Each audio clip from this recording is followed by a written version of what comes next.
Welcome to Books, Booze, and Murder. I'm Anna. I'm Alexa. We're two besties who love to read and have an obsession with true crime. Know it. And it is officially May, and I'm not going to lie, it's gonna be May. I can't help to our 90s childhood. Yes, early exactly. 2000s. Going back to the 90s. It's all good. 90s, early 2000s, but yeah, that's what Late 90s, early 2000s. It's all good. It's all good. How are you? How's the reading world been for you? You know, being so as busy as I am, we were just having this conversation where it's just like, I'm busy with this and this and this and this and this and this. And where am I going to fit reading in there? Well, I've been seeing you've been doing a lot of audiobooks. That's technically still reading. So, well, because it's just nice to just be able to drive and just kind of play it. Like, unfortunately, my physical books are taking kind of a back seat because I'm one of those people where my body will not let me stay awake and read. I'll do the head nod of, yeah. Okay, I don't know anything that I read, so I need to put the bookmark in and put the book away. Yeah. I mean, totally that person where it's like 10 o'clock is the very latest I can do. And even some days, like that's pushing it. Really pushing it. Well, we also have to remember that, again, home renovations are still going on. Yep. You're a kindergarten teacher. Yep. And you're a track coach. Yep. What is time? Exactly. Well, and then speaking of being a track coach, of course, like my hour-and-a-half bus trip yesterday is when I finished our book for this month. And then I just finished typing it up this morning, so it's fine. I mean, I did post true to fashion. Uh-huh. Did you know yesterday was the end of Teachers Appreciation Week? Yes, I did. So happy Teachers Appreciation Week a day late. So it's all good. I knew it was this whole week because we made it a big thing this week. We always make it a big thing. Yeah. I mean, you deserve credit for putting up with little assholes. Little assholes is right. Because it is May and no one is remembering anything. Everybody is regressing. Everybody. And state testing is a real thing as well. Yeah. I'm just glad I don't have to deal with it this year. Yeah. Quite honestly. Yeah. Oh, yeah. Kindergarten doesn't do state testing. Yeah. No, that would be foolish. I'd put my foot down pretty hard on that one. Yeah. Like, no. No. These kids can't sit still for 15 minutes. Yeah. Are you out of your tree? Well, I did see that you had listened to a book that had me excited. What did you think of Fourth Wing? I love those books, actually. I love those books. Those are so much fun. Are we entering our fantasy era where like we're reading more and more of that, or is it just me? No, it's a thing. Because of course, yeah, I do think it's a thing. It's nice to just kind of escape into the world of this isn't real and I'm okay with it not being real. Yeah.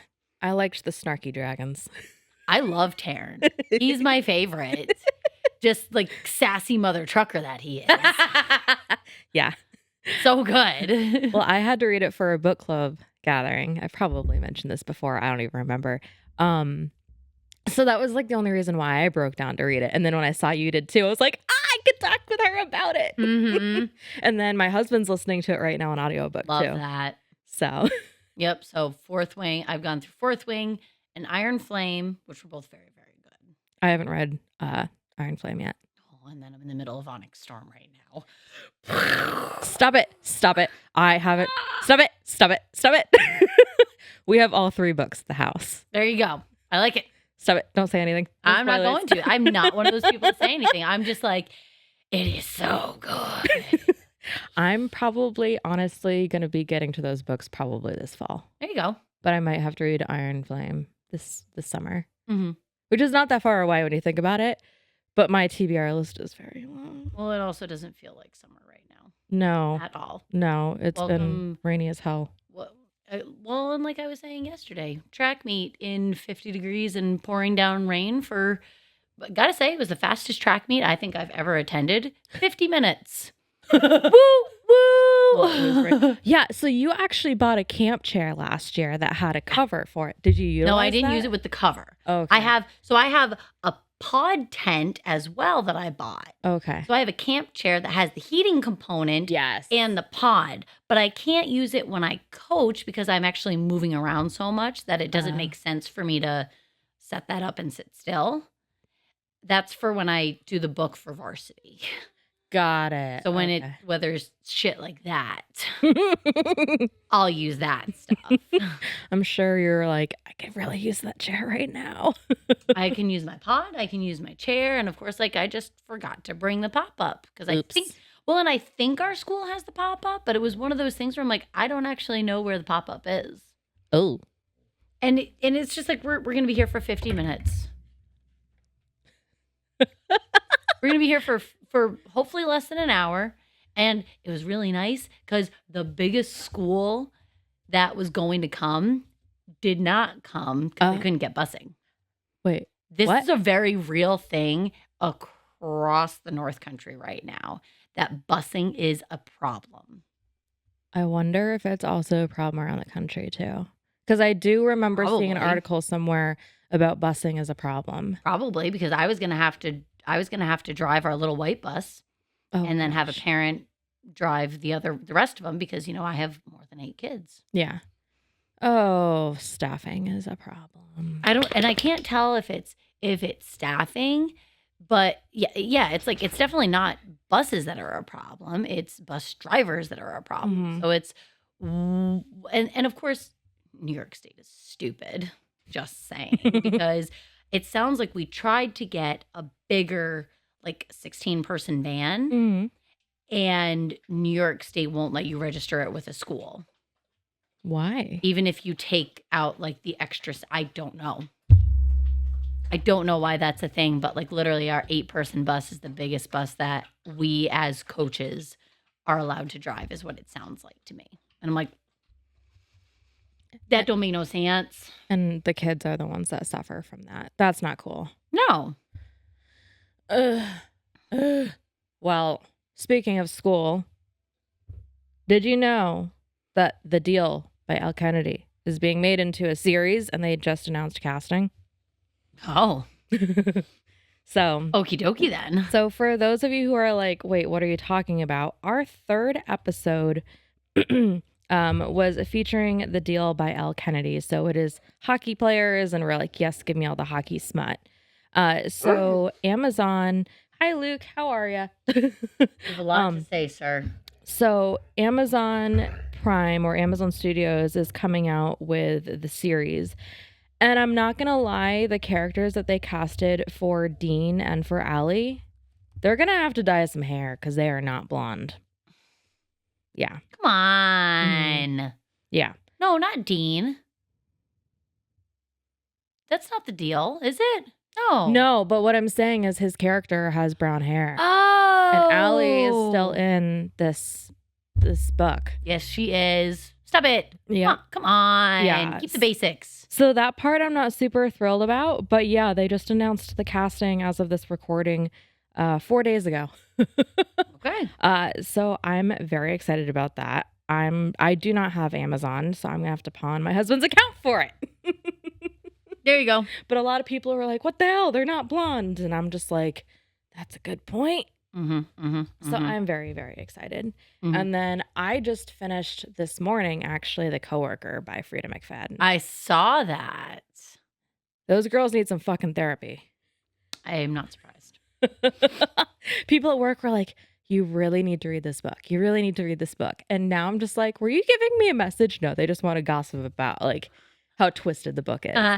But I'm very proud of myself because I called one of the twists that it would happen. Okay. And then the other twist that happened, because I know you haven't read it, right? No.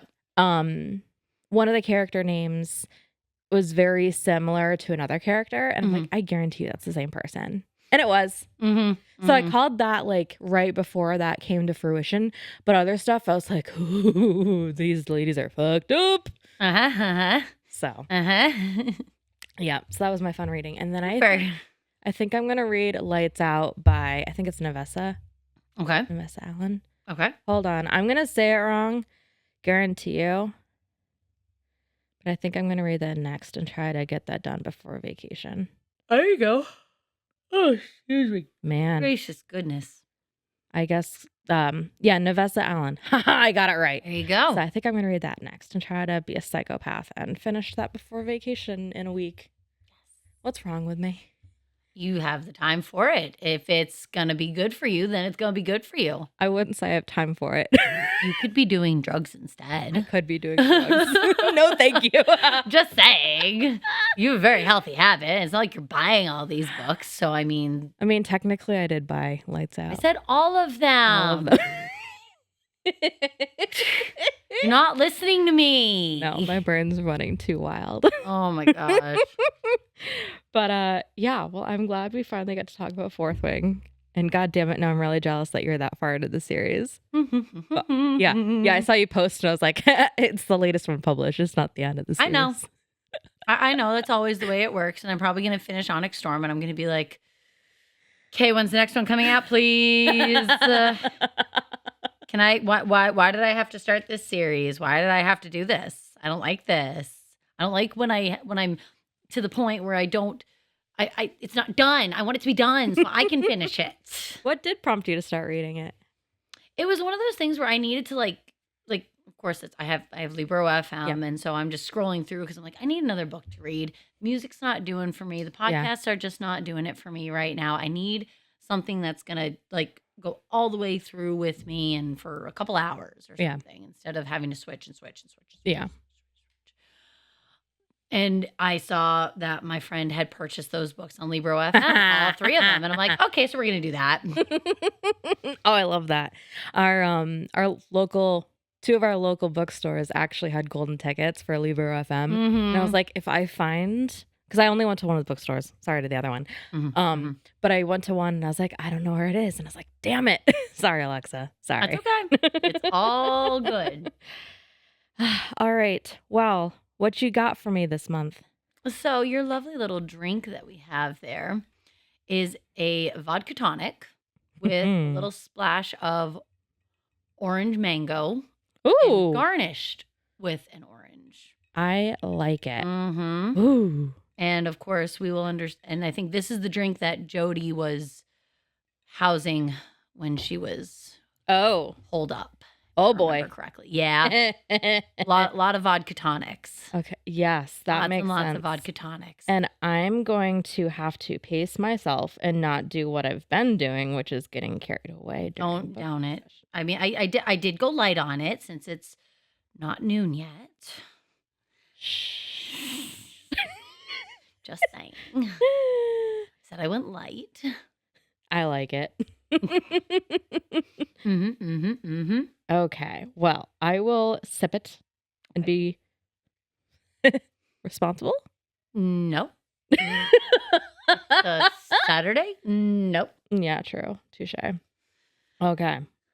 Well, ready to jump into this fucked up book? Yeah, this one was interesting. It was like, it was interesting. So I'll just start reading. Yep. I'll just start reading what I wrote and go with it. Yeah. So I thought this was an interesting read. It was definitely more thriller than suspense because we knew the whole time that Todd was going to die. But the buildup and all of his transgressions was kind of incredible. I was like, wow, that's not what you do. But anyways. And of course, we know that he dies from reading the back of the book. Like we all know that he dies. So it's like, but it's called, of course, like The Silent Wife. And we find out, it's like, okay, so anyway, I'll just start reading. Anyways, we start off with Todd and Jodi, who are cohabitating peacefully. They're in a very long-term relationship, and they've just been that way for a long time. Todd is a workaholic who is constantly looking for his next thrill or fix with a new woman, which I'm like, you're a gem of a human. Jodi is a psychologist and has worked her way into being picky about her clientele. Like she only sees 2 or 3 a day, maybe. Jodi also knows about Todd's infidelity and seems to be of the mindset that as long as he comes home to her every night, she doesn't care what he does. And it's unclear to me whether Todd knows that Jodi knows, but it almost seems like he tried to keep it a secret for as long as he possibly could. Yeah. Until, but he continues to make excuses and continues to look for almost like his next thrill. He seems to never be satisfied, even though he is a successful entrepreneur who has worked his way up from nothing. But to further how much Todd Wow. Todd strays from Jodi. He is currently sleeping with a 20-something-year-old named Natasha and always notices the clothing that his secretary wears, the amount of skin she shows. He's a weirdo. He's just very Awful.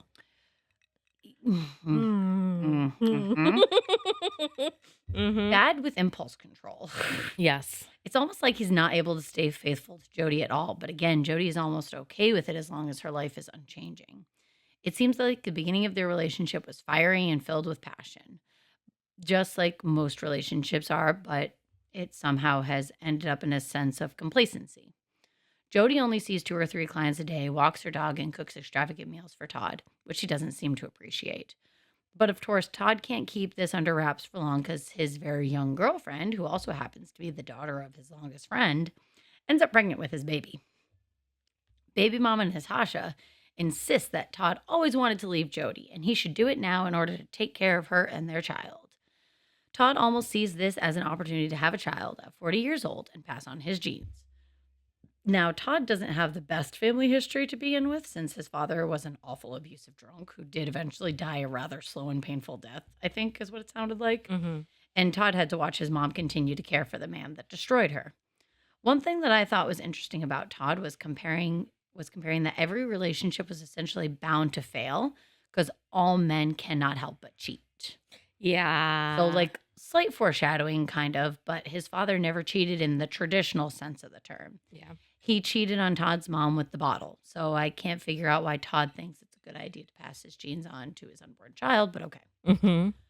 Jodi, on the other hand, has a small group of friends that she will occasionally meet for meals, but her friends also have slightly different schedules and need to plan and prep for time with friends. Jodi is also the middle child with 2 loving parents, but has been the calming force of nature for her younger brother, which she goes into a little more in depth during her schooling, where part of her schooling involved going to see her own therapist and digging into her own childhood. Now, when Todd leaves Jodi, he immediately talks to his lawyer and we uncover a wild truth. Todd and Jodi never officially married. They never officially had a ceremony and signed the papers that said they were bound to each other. They just lived together. Todd pays for most of Jodi's things, including the apartment they share, her credit cards, and so on. So Jodi doesn't have rights to anything and is being faced with a predicament where Todd is evicting her from her apartment, canceling her credit cards, and wants her stuff out so that he can sell the apartment and not be paying for 2 places, since he has now moved in with Natasha and paying for a wedding. So I'm like, yes, I understand. And he's even saying, like, please take all the stuff with you, giving her 60 days. But I'm like, you suck as a human, first of all. 100%. Or, like, cheating on your long-term partner in life. Like that. Jodi's also dumb, though. Yes. Which pisses me off. Now, if only Todd had stayed with Jodi, he would have been perfectly content probably for the rest of his life. But as soon as he moves in with Natasha, she starts controlling, being overbearing, and forcing curfews on him. And Todd, in turn, starts drinking more and being all around more miserable. Natasha also gave him a makeover, so he looks a little bit younger and more fashionable. But it's almost like he was happier, or at least more content in his relationship with Jodi. Jodi was also the one that evaded the marriage topic, and if I remember correctly, it's because she saw her parents' marriage and the complacency they experience, and that was never something that she wanted. It's the age-old feeling of why fix something that isn't broken. Her and Todd were so happy in their relationship that they never officially got married, and now that he wants to leave her, she gets nothing. Now, it's not that Todd didn't say on multiple occasions, hey, we should get married. Hey, we should get married. Hey, we should get married. And Jodi just kind of like left field. What do you want for dinner tonight? We should do this tomorrow. And I'm like, really? That drove me nuts. It was stupid. Yeah. It was dumb. So anyway, Jodi holds herself up in the apartment, fearing that she will never be able to get back in. She becomes more and more withdrawn, but her friends were all on her side when it comes to this situation. They think Todd is wrong and she has a right to be upset about the situation. Duh. Most of her friends run in the same circle, except for Allison, who's definitely knows more nefarious people and started helping Jodi set things in place to set her up for after Todd. I should probably mention that Natasha is Todd's friend Dean's daughter. Dean is like Todd's oldest friend. And Dean is not happy about Todd getting his daughter pregnant, marrying her, having an affair with her, blah, blah, blah, blah, blah. And Todd recently went to the dentist and they found a lesion in his mouth that usually is a sign of HIV. And I'm like, Yeah. that's yucky. Yes, 100%. So he has to get tested and wait 10 days for the results. And his wedding is in 15 days. And he is hitting on a barmaid and wants to take her out, engaging in more nonsense and cheating. He's a piece of shit. It's like, can you settle for 1 second, please? You just got out of a long-term relationship. You're getting married very soon. Like, can you keep it in your pants? Yeah. No, he can't. Until the time when he goes to meet the new one and he is stopped in traffic and he gets shot. It was an intentional hit, not a drive-by. Meanwhile, Jodi is at a conference and the police are working to get a hold of her, and she continues to be the bereaved ex-wife. Jodi immediately goes back home and tries to help clean up the mess. She is, of course, suspect number 1 for good reason. This hit was timed perfectly, though, because Todd had not adjusted his will to write Jodi out of it. So in the following days, Dean is arrested as the prime suspect. We know that Jodi and Allison conspired to actually set up the hit, but Jodi cannot get a hold of her, and maybe that's for the best. But Jodi wrestles with her conscience to turn herself in. She ends up falling ill with the flu and becoming severely dehydrated and hospitalized because of it. Todd's lawyer and her work together to set up how Todd's business will go, letting go of his secretary Stephanie with a generous severance package and child support for Natasha and the baby. And Jodi gets away with it scot-free. This book, This was a weird book. Yeah. The description had me so excited, but I was like, as you said in your description, like, what the fuck? What are you doing? What? Huh? I think what I'm realizing is that if the female characters in a book aren't, I want to say strong and independent, but like, if they don't have a brain, it annoys the shit out of me. It's frustrating. It's very frustrating. And neither Jodi nor Natasha had brains. Natasha was just a brat. And Jodi, and with Jodi at times, I was like, what the fuck are you doing? It's like, why are you doing this? Yeah. I don't understand you. Yeah. And it's funny because one author wrote, I couldn't put this book down. That's a lie. That's a lie. I could put the book down very easily and be like, okay, I'll get to it when I get to it. And then another one said, better than Gillian Flynn's Gone Girl. A must read for anyone who's occasionally ruthless, reckless, or loves clever books with depth and heart. And to that I say, what the hell are you smoking? I mean, don't get me wrong. I'm glad I read it because it was definitely different. But god damn, Todd was an idiot. Todd was a jackass. Yeah, I didn't bond with any of the characters. No. I definitely thought Todd was a creep, especially when he's in a partnership with Jodi and they are still having sex, and then he's wrapped up with Natasha, yet he's still staring down his secretary. I'm like, you are a creeper, sir. Go away. Yeah, I think 95% of the book was definitely monotone. Did you feel that way at all? It definitely felt monotone. Like, monotone is a good word for it, where it was kind of like just everything was like kind of just right here, like right in the middle. Nothing really too eventful happened. Too, I don't know. Yeah. I mean, I do feel bad about criticizing a book so much. And did you know the author actually passed away in 2013 of cancer? No, I didn't know that. Yeah, so she passed away in 2013 of cancer.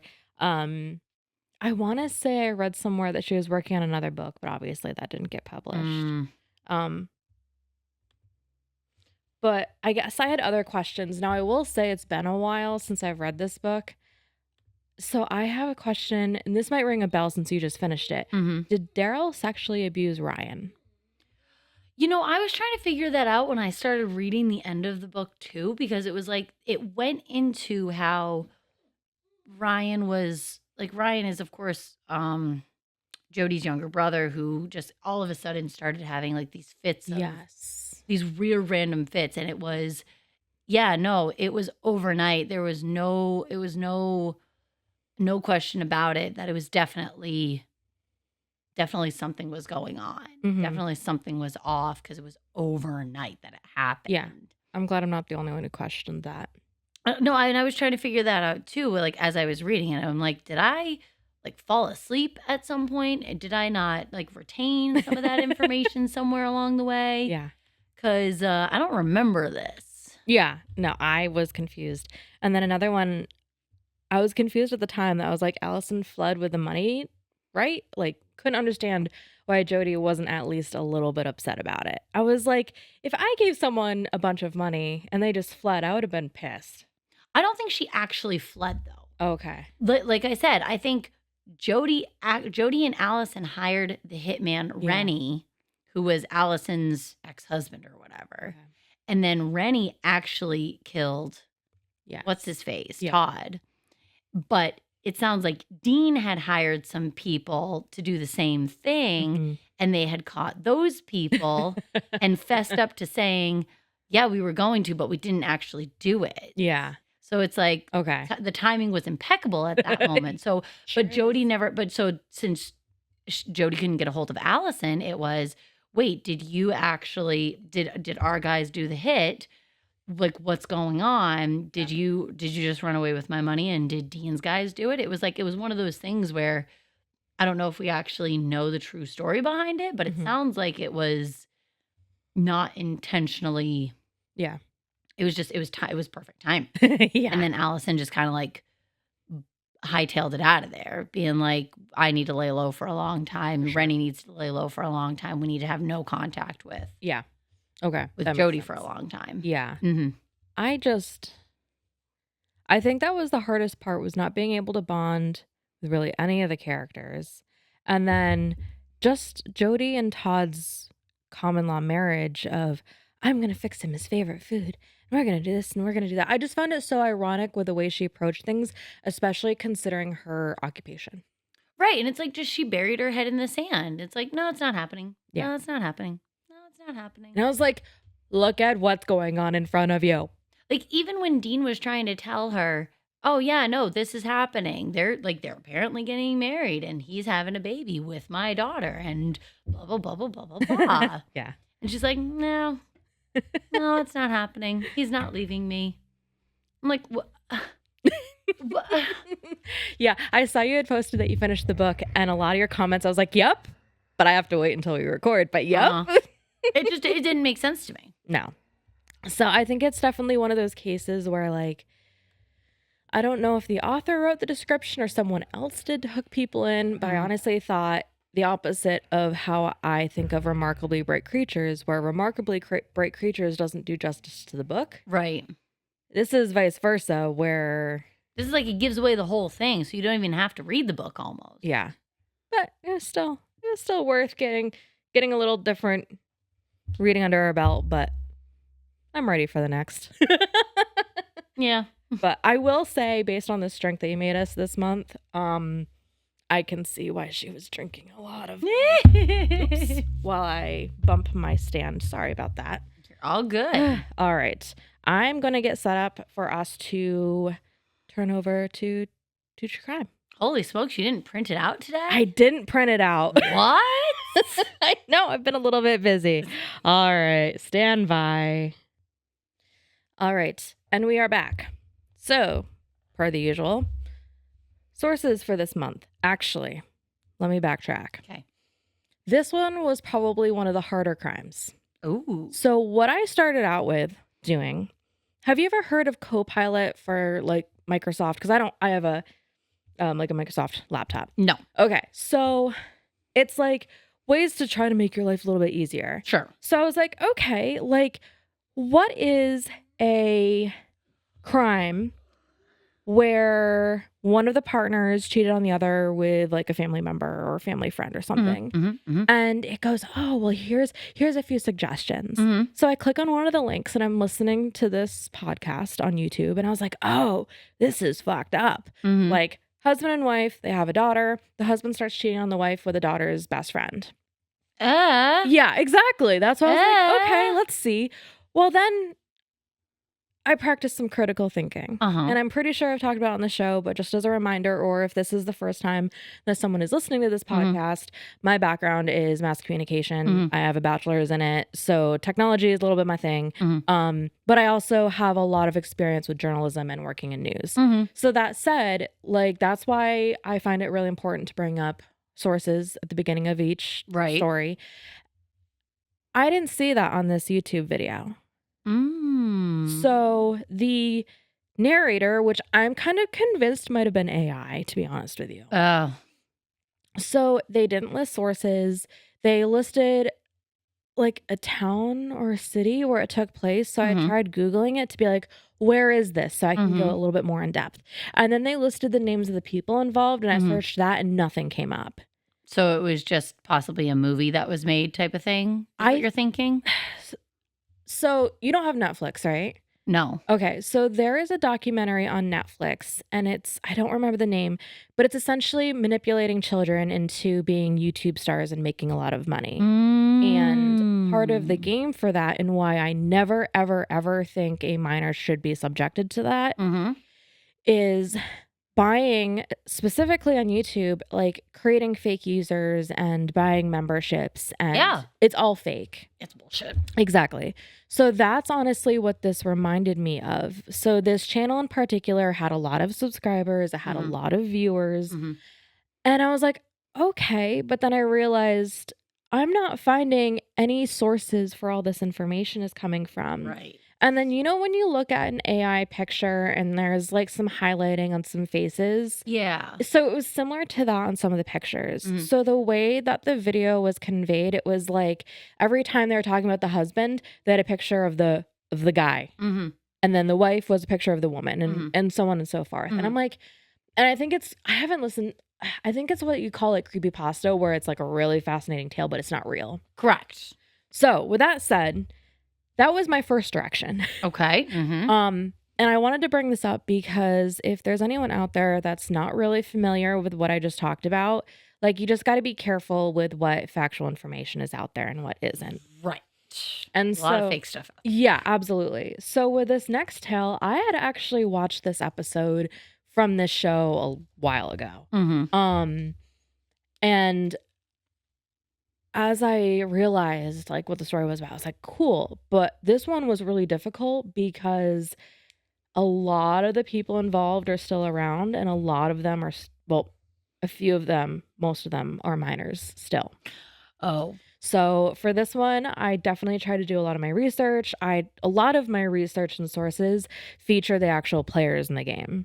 So if I get anything wrong, I apologize. I did my best. So anyway, sources include American Monster on Discovery Plus, an article from Investigation Discovery, Anatomy of Murder podcast, and then a bunch of articles that I found online. Okay. And I think what I might start doing is posting all the articles online to our YouTube like videos, because now I'm just like, okay, like people need to know like this is legit. Sure.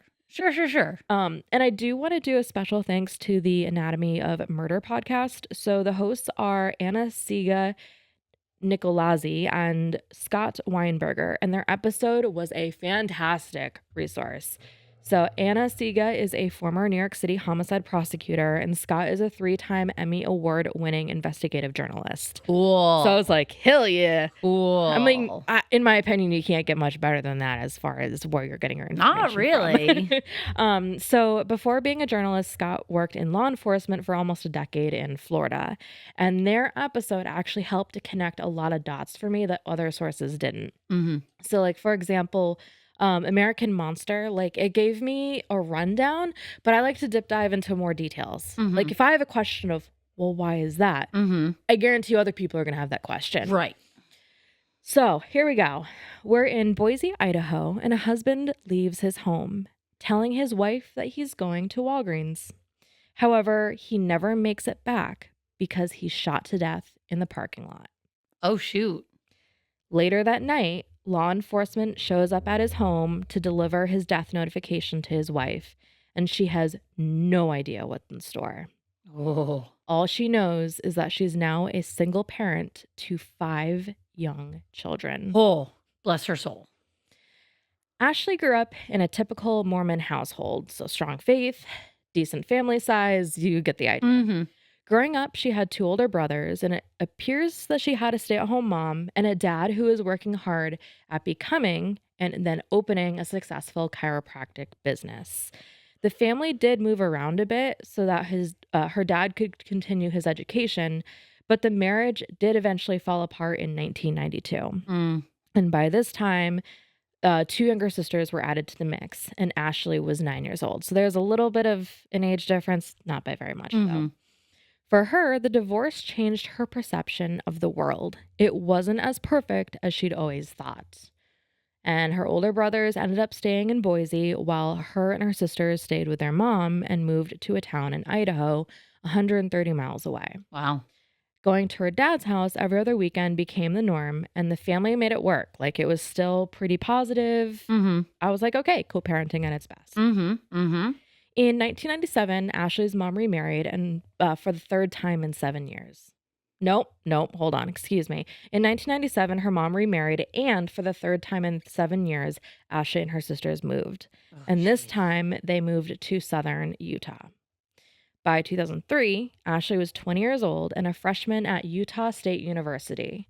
Initially, she was studying photography, but then it progressed to child development, and she knew no one, but threw herself into the experience. After being surrounded by siblings for her entire life, she was on her own, and she was soaking it all in. Nice. So she got a job at the school gym, and one day she was approached by a coworker who told her to meet him in the weight room in 5 minutes. Oh. She decided to go meet him, but instead of doing what we assume, Mm-hmm. which is getting a little flirty with him, Mm-hmm. he introduced her to his friend, Emmett. Okay. Emmett was a 23-year-old medical student, and Ashley fell head over heels for him. Hmm. He grew up in Boise and was a recent convert to the Mormon faith, which was something Ashley was really attracted to. Mm-hmm. Faith and family was the foundation that Ashley lived by, and to find that in a guy she was attracted to was a win-win. Sure. After a few months of dating, few months, they got engaged. Of course. I'm like, that's too fast. Don't do that. Personal opinion. That's too fast. Eh. Ashley had no doubt that marrying him was something she wanted, and she was ready to tie the knot and have some babies. She literally worded it almost just like that. Okay. Being a mom was her dream, and she honestly didn't care much, for much else. Mm-hmm. So the two got married on March 6th, 2004 in the temple in Highlands, Utah, and had their honeymoon on the Oregon coast. By the time spring break was over, Ashley was back at school, a married woman. 1 year later, the couple welcomed twins. Oh, jeez. Yep. Oh, jeez. Yep. So as a dad, Emmett was hands-on. So for example, whenever he could, he'd lay in bed with the girls and talk to them. So he really was like a dad. 2 years later, in August of 2007, the girls are 2, and they have a little brother who's 7 months old. Okie dokie then. A lot of kids. Mm-hmm. Mm-hmm. By this point, the family had moved to Spokane, Washington, and were staying in Ashley's parents' ranch home. This move was done so that Emmett could attend law school. Okay. However, his commute was an hour, and it definitely took a toll. Ugh. Family and friends had to temporarily go to the back burner. But with that said, whenever Emmett was able to spend time with his family, it was the best. Totally understand the hour-long commute. Me too. That was my old commute. No, Totally, thank you. totally get it. In November of 2009, Emmett finally graduated from law school, and the family welcomed their 4th child, another girl. Emmett had a job lined up post-graduation so he could have money coming in while also studying for the bar. And this particular job was at a bankruptcy law firm in Boise, Idaho. So again, his hometown. Mm-hmm. Mm-hmm. So the family moved again. In summary, let's put it all together. They've moved, purchased a home. He was working in the law firm and working in the public defender's office while also studying for the bar. Wow. Power to ya. He was very busy. Holy smokes. Oh, and he apparently loved to entertain and host parties at the house. Mm-hmm. Growing up as an only child gave him the drive to connect with everyone he came in contact with. That makes sense. And these gatherings fulfilled that need. Mm-hmm. Mm-hmm. And as great as this all sounds, Ashley had some doubts about setting roots down in Boise. Before becoming a Mormon, Emmett had a history of making poor decisions, including heavy drinking. She wasn't sure if moving back to the environment he'd previously struggled in was the best idea, but they were limited with options. Now, she said they were limited. I'm thinking maybe he wasn't accepted into a lot of places, or like this was the best job opportunity considering there are no family members. So that's my assumption. At work, he was he was well liked and driven. So driven, in fact, that he decided to open up a side practice for criminal law, but would only take on a few cases at a time to help support his income. Wow. Fortunately, he was able to use office space in the firm for this. And that said, he was hardly ever home, and Ashley was pregnant with her 5th child. Yeah, he spent his time between the jail, meeting new clients, or not coming home at all, and did not communicate with Ashley on what he was doing. When did you have time to pump a baby in her? Like, bro, you're that busy. How do you have time to get your wife pregnant? Jeez. I don't know, man. Jeez, I'm crow. So, as you can guess, he's in what you'd consider a downward spiral. So he would come home smelling like booze. So yeah, how did they manage to balance that? I don't know. So before I go further, let's back up a bit so I can add one more detail to the mix. At first, Emmett was doing all of the work for his criminal practice before he realized that he needed some help. So he asked around to see, like at his office, to see if anyone knew of anyone, and a coworker recommended a friend of hers. And that friend was a paralegal, and she was known for getting good clients. Okay. Her name was Candy. Oh. The two met in November of 2010 and started to work together often. Now, keep in mind, in this line of work, this type of thing is not out of the norm. You're just really busy. However, within a couple of weeks, they took it to a whole other level, and sex was involved. Of course. And as it does, his hours away from home increased. His hours away from home increased, and his home life suffered. Ashley, understandably, became annoyed that he always seemed too busy, and for the first time, she was going to prenatal appointments alone. Whenever she brought this up, he'd argue that he was working hard for her and their family, and it was all for them. In the back of her mind, though, she knew something wasn't quite right. Now, at this point, my brain's just screaming, you are ignoring what your intuition is telling you. Yeah. Like, you are ignoring it left and right. So this is what I want to bring up. Gavin DeBecker, he wrote The Gift of Fear. And a lot of the book is really dry, but it's a book, I don't know if I've brought it up here before. It is a book that has a lot of his dry stuff, but also he talks with clients that were involved in sexual assaults. And they all talk about how there's a voice inside their head saying, it's fine, and they dismissed it and something really bad was happening. So I guess this is my reminder. Hi, Luke. Luke is like, just play with me, humans. So that's like, this is my monthly reminder, I guess, that like, if something doesn't sound quite right, It's probably not right. yeah, listen to your intuition. No matter what you may think, it's most likely something. And yeah, The Gift of Fear was my textbook for my self-defense class, and my professor was like, oh, only read certain chapters, everything else is blah. And I'm like, okay. But I learned a lot. So back on track. One day she had a doctor's appointment and decided to swing by Emmett's office unannounced for an impromptu lunch. And when she arrived, his bankruptcy coworkers told her to go right on in, as he was in the office with Candy. And to me, it was clear that they all knew what was happening, but wanted her to find out for herself. Okay, fair. Upon her arrival, he looked at her like she was a ghost. This was the day she met Candy, and flags went up. She was wearing an inappropriately short skirt with very tall boots. And for a moment, Ashley was like, what if? She was 28, though, and Candy was 40, so there was no way her husband would be cheating on her, right? With an older lady. Got it. So despite what her intuition was screaming, she shoved the thought aside. In January of 2011, Ashley gave birth to her 5th child, a son. Even though Emmett was physically there, emotionally, he wasn't. Mm-hmm. For most of the time in the hospital, he was on his phone, and Ashley could feel him pulling apart from her, but had no idea why. She did try to find evidence of what it could be, but was unsuccessful. However, the pit in her stomach wouldn't leave. A little more than a month later, she was determined to find the answer she'd been looking for. By this time, it's March 11th, 2011. And by this time, she talked to a marriage counselor and someone from church and felt confident that she could confront her husband. Okay. She was determined that no matter what the answer was, she would fix it. Mm-hmm. So she woke up one day and decided she was going to fix her life and marriage for her children. Mm-hmm. So she prepared all of Emmett's favorite food for dinner with the idea that he'd come home and feel the love from his wife and family. That sounds about right. Instead, he showed up late. His dinner was cold and the kids were tired. Mm-hmm. He refused to kiss Ashley and told her, "I already ate, so I don't want any of the food you made." Wow. Well, I wouldn't say he said that word for word, but you get the gist. Probably something like that. And that's when she sat him down and told him about her concerns.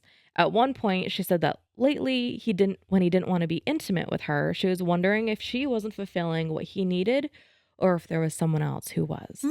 Mm. His response was to be silent and then defensive. Yep. So you're guilty. Oh, yeah. She caught you. He accused her of being unfairly suspicious, ungrateful, and unhinged. And I'm like, excuse you? Say what? No. You got caught. Mm-hmm. So for her, his skills as a lawyer made him really creative with words. So when his actions didn't match his words, she started to doubt herself. Mm-hmm. No, girl. Listen to your gut. He's pawning back on you. That's tough. She thought that because her parents got a divorce, maybe she just wasn't a trusting person. She kept internalizing her fears, but at the same time, it kept her from looking at the truth. Mm-hmm. After he turned everything on her, he agreed to talk to a marriage counselor on the phone behind closed doors, like that night.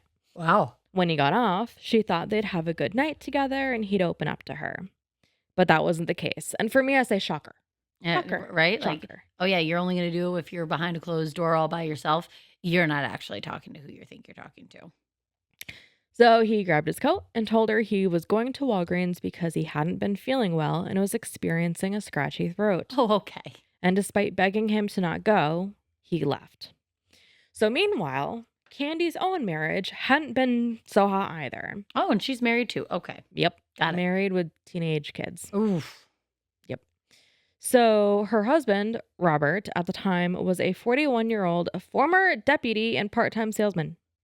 For months, he'd been suspecting that she was cheating on him, but like Emmett did, she denied it. Mm-hmm. Then on March 11th, Candy had been meeting with an attorney to file papers for a divorce. And the way it was worded in the source was they went across town. So I couldn't tell if that was Emmett and Candy. I'm thinking it was, but I just want to throw that information out there. Mm-hmm. So here's what she claimed happened on this night.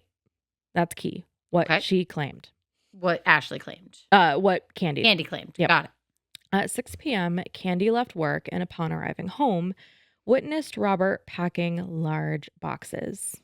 He'd had enough of her non-responsive behaviors over the previous months and was leaving. That's when she broke down and admitted to having an affair with an attorney in Oregon. Note, she had later recanted this. A little more than 2 hours later, he left the home and she wasn't far behind. As she was leaving, she got involved in a call with Emmett. I don't know if he called her or if she called him. Right. Doesn't matter. And told him she was going to Walgreens to pick up a prescription. And he told her he'd meet her there. Okay. At Walgreens, she picked up her prescription and, as we know, got into Emmett's truck. The two stopped at a gas station to fill it and then drove around to a subdivision that was under construction where they had sex apparently for the second time that day.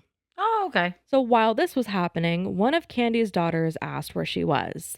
The daughter had been freaking out because she'd seen her mom's car in Walgreens, but Candy hadn't been answering her calls. Candy told her that she was driving around with a female friend before ending the call. But this daughter then called her dad and he rushed over to Walgreens. And this was seen on surveillance footage. With his gun in his kangaroo pocket and his hoodie, he walked through every aisle of Walgreens looking for his wife. Oh. And as Candy and Emmett were driving back to her car, Robert apparently called. and Candy claimed that Emmett answered her phone saying, "What's up, Chief?" Why do men talk like that? I don't get it. Then, quote, "Yeah, we're talking about life. Have you got a problem with that?" And then, "Yeah, I'm going to crack your fucking head," followed by, "Just wait there. We'll be right there." Oh, okay. Then, when they returned to Walgreens, Robert was waiting in his truck next to Candy's car. It was a little after 10 p.m. by this point. When both Emmett and Candy were out of his truck, she tried to de-escalate the situation between the two men before turning to her car to leave. While her back was turned, she heard, and this is important, pop, pop, pop. Oh. When she turned back around, both men were on the ground, and she rushed to her husband. She claimed that Emmett was the aggressor. Oh. What we do know is that Robert pulled his pistol out of the kangaroo pocket and then fired. Mhm. He shot Emmett in the head and in the chest, and I'm not sure which one was first. And then he turned the gun onto himself. The bullet that hit his chest went through the right ventricle of his heart, through the middle lobe of his left lung, and then impacted his spinal column. Keyword is impacted, as it hit the bone, but it didn't hit the actual cord. Oof. The force transmitted to the cord, which would have cut off all electrical impulses, and he wouldn't have been able to move, therefore dropping. Mm-hmm. When he collapsed, he received an abrasion to his forehead. The bullet that hit his head traveled slightly downward through the entire right side of his brain and ended at the bottom part of his brain to the right side. Mm-hmm. Both shots were fatal, but not immediate. He could have lived for a short period of time. Mm-hmm.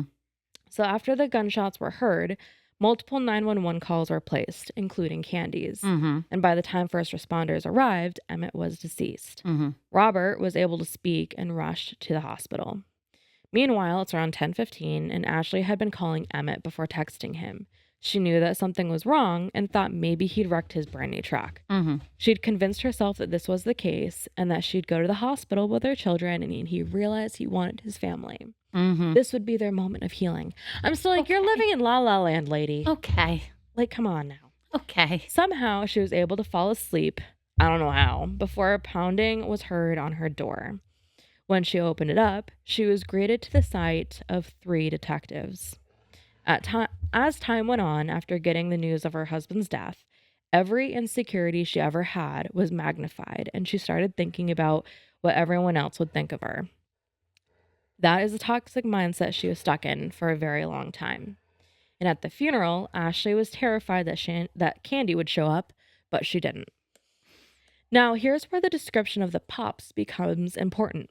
Robert's version of events was that he was involved in an altercation with Emmett before his gun dropped out of his pocket. Mm-hmm. Emmett grabbed his gun and shot him before Robert got the gun back and shot Emmett twice in self-defense. So that would mean the pops wouldn't be pop, pop, pop, but pop, pop, pop. Yep. Mm-hmm. This description caused major issues for Robert's story. Mm-hmm. Ballistics testing would later confirm that all of the shots came from the same gun found at the scene. Mm-hmm. It was a pistol that had a laser pointer and was registered to Robert. Right. Even better, Candy had given him the gun as a gift, and he kept it at his parents' house. Mm-hmm. It was his only gun that had the laser pointer. So it's just like, oh, shit. Mm-hmm. His self-inflicted shot wasn't fatal, but the resulting TBI and concussion caused him to suffer from amnesia, and apparently to this day has no recollection of what happened the night of the murder. Wow. On March 13th, investigators sat down with Robert, and at this point he had been released from the hospital. He refused to say anything before being put into custody, charged with murder, and brought to the county jail. His judge set a bail amount, and his mom paid it. Mm-hmm. So he ended up getting out of jail 28 days later. Mm. And as you would expect, Ashley called the police to see what the hell happened, and they told her it would be okay. Turns out, Robert had written her a letter, and he was going to mail it to her, but didn't say anything about her husband cheating on her. And she was baffled as she thought, hold on. He was going to mail to her, but didn't say that her husband. Yeah, okay. She was baffled as she thought that the two of them would have worked together to work things out and not have someone die. She's like, they didn't have to come to this. Right. Trial took place in the fall of 2012, and at first, Ashley wanted no part of it, but later realized she needed the rest of the puzzle pieces to figure out what exactly went wrong. Mm-hmm. Candy's stories kept changing, and seeing the physical evidence would theoretically give her what she needed. Stand by, I need a drink. Mm-hmm. So- Sip. I know, right? I can't chug, I have to focus. Mm-hmm. Mm-hmm. Hey, I have been true to my word, I have sipped. Yep. I'm impressed. So the prosecution argued that Robert had the intention of confronting Emmett when he went to Walgreens. After all, he knew exactly where and when to find his target. Mm-hmm. Robert claimed that he acted in self-defense. Evidence completely contradicted his argument. Investigators had done a gunshot residue test on all 3 people involved in the crime, and Robert was the only one who had residue on his hands. So your story is kind of shot there, my friend. Exactly. His DNA was also the only DNA found specifically on the trigger. Candy's was found on the gun because she had thrown it after seeing both men on the ground. Right. A jailmate would eventually come forward to say that Robert admitted to practicing how to get a graze wound so his actions would look like self-defense. Oh. Yeah. I was like, how could you do that to yourself? I don't get it. Try and get the story right. Candy would eventually admit to her relationship with Emmett, but through it all, stuck with Robert. In court, they would even whisper to each other, I love you. Get twisted up individuals. That's what's going on. Wow. To make things even more hysterical, what Candy said in court didn't match her previous statements. Fortunately, what she said on the night of the murder was recorded, so she could be proven to be a liar. Mm-hmm. And she ended up being questioned on the stand for 2 days due to her inconsistencies. And at the end, the judge told the jury to discredit everything she said. Wow. On October 25th, 2012, Robert was convicted of second-degree murder and sentenced to 30 years to life in prison. His earliest parole date is in August of 2028. Wow. So it's not that far off when we're recording this. No. In the aftermath, Ashley had a 4-year-old who didn't sleep for a year, and more than one of her kids would come to her and say, Mom, what if the bad guy comes in and takes you? She also had to deal with Candy living a couple blocks away. And at one point in a restaurant, she saw Candy and even worked up the courage to approach her to tell her the impact of her actions. In the end, she couldn't say a thing because she realized Candy would never give a shit about how she felt. Seriously. Mm-hmm. Unfortunate. Yeah. So as for Candy, she was arrested 2 months later and charged with embezzling $300,000 from her prior employer. Wow. Who, may I add, is also an attorney. She pled guilty to grand theft and was released from prison on parole in 2014, but remains on probation until 2026. So right now we're recording 2025 next year. Mm-hmm. So today, Ashley does appear to be thriving. She has a public Instagram page called @TheMomentsWeStand, where she's been impressively transparent about her journey. She's remarried twice, but it appears that 3rd time's the charm, and she's happier than ever. And this is going to sound a little familiar, with 2 more girls added to the mix. Oh, very well. She makes a living speaking to groups about grief and healing, and in being as positive about feelings as possible without sugarcoating the hard parts. That all started when people started to send her their stories, and as she sat bawling over what they had to say, all she wanted to do was give them a big hug. She didn't want them to feel alone, and she's also a published author, which started out as a blog called The Moments We Stand. So there we go. Okay. But when she realized her grandmother, and this is so cute, she realized her grandmother was printing every story to send out to all of her friends. Oh. Like she realized, okay, there has to be a better way to get this out there. So that's why she started publishing books. Adorable. And then it comes to her nonprofit that's designed to help fellow survivors, and it's called The Reason We Stand. And perhaps what I love the most in a sign of maturity is that she's brought her children to their dad's gravesite multiple times and has kept the relationship open with Emmett's family. Wow. And that is the story of Ashley and Emmett Corrigan, even though her last name is different now. Wow. Wow. Yeah. That's a good one. I didn't want to fuck that up. That was too important. That was a good one. That was a really good one. She did. You don't hear that much about like the ex-wife who is just kind of like has come to peace with it and still is like one with the family. And it's like, I really don't know if I'd be able to do that. Yeah. Like it takes a big person to be able to say like, yeah, I can do this for my kids. There are many moments where I'm like, Ashley, get your head out of the sand. But at the same time, you're right. Mm-hmm. It takes a really big person to be able to move on from that, talk about it, and make sure that your kids are growing up in a positive environment. Yeah. And like when I found her Instagram page, like the public one for everyone to see, I absolutely loved the fact that with her current husband, hopefully the last one, we only wish positive things. She was like, you are my unicorn. Like you didn't have any kids and you took on all my kids. That's huge. Yeah. That's huge. Absolutely. So it's like, I think she's learned quite a bit. I'm very happy that she's been able to go on record because it feels really good to use someone's own words when it comes to their story. So yeah. Yeah. Yeah. That was a wild ride. It's fun. That's a fun one. Yeah. Those are fun ones. All right. What we got? I'm so excited for this next book. Book for next month. Yes. You know, I just started reading it last night, so I've only literally read up to page 17. And already I'm like, what is going to happen in this book? I mean, you're about to read the description as usual, but it's one of those things where the first thought I had was, is this a polygamy story? Right. Right. So this is Here's to Us by Ellen Hildebrand. Laurel Thorpe, Belinda Rowe, and Scarlett Oliver share only two things: a love for a man they all married, Deacon Thorpe, a celebrity chef with an insatiable appetite for life, and a passionate dislike of one another. All three are remarkable, spirited women, but they couldn't be more different. Laurel, Deacon's high school sweetheart, and an effortlessly beautiful social worker. Belinda, a high-maintenance Hollywood diva, and Scarlett, a sexy Southern belle floating by on her family money and her fabulous looks. They've established a delicate understanding over the years. They avoid each other at all costs. But their fragile détente threatens to come crashing down after Deacon's tragic death in his favorite place on earth, a ramshackle Nantucket summer cottage.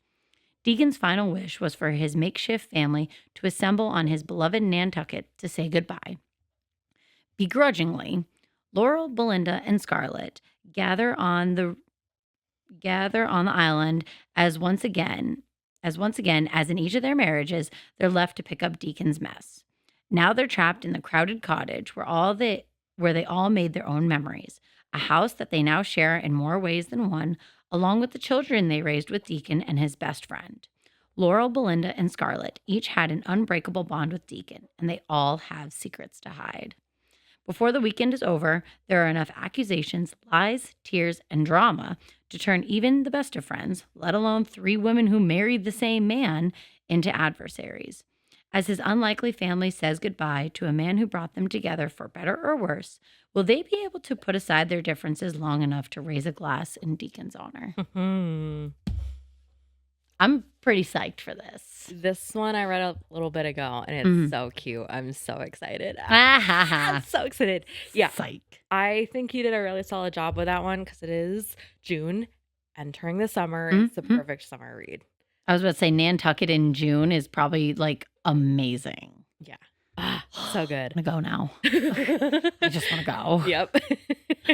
All right. Well, we do not record on a consistent basis. Nope. Because life is life. So if you liked what you heard with this and you want to keep up with our wild shenanigans, definitely feel free to subscribe to our channels. And how can they find us? Join the chaos at YouTube at Books, Booze, Murder, on Spotify at Books, Booze, Murder, on Instagram at Books, Booze, Murder, and on TikTok at Books, Booze, Murder Pod.